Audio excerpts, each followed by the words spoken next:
আসসালামু আলাইকুম বন্ধুরা, আশা করছি সবাই অনেক ভালো আছেন। আলহামদুলিল্লাহ আমি অনেক ভালো আছি। সকাল শুরু হয়ে গেছে, উদ্যোক্তাদের ব্যস্ততাও শুরু হয়ে গেছে।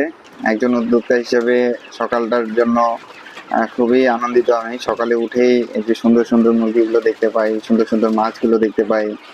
আলহামদুলিল্লাহ, আজকে ওদের ৭৩তম দিন।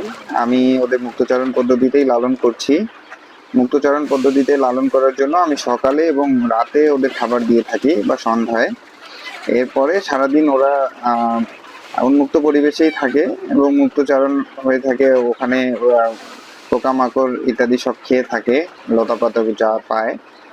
এরপরে হচ্ছে আমি সকালে ওদের খাওয়াই দিয়েই মুক্তচারণের জন্য ছেড়ে দেই। এর জন্য আমি একটি নেট ব্যবস্থা করেছি যেন পোকামাকড়, কীটপতঙ্গ এবং অন্যান্য ক্ষতিকর প্রাণী থেকে তারা সেফ থাকে।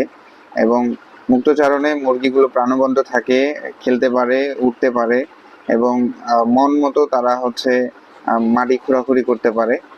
এটা মুক্তচারণ পদ্ধতির একটা মজা হচ্ছে যে দেশি মুরগিগুলো একদম পিওর দেশি মুরগিই থাকে। হাইব্রিড ফিল আসে না, হাইব্রিড ভাইবসটা আসে না। দেশি দেশি একটা ভাব থাকে মুক্তচারণে।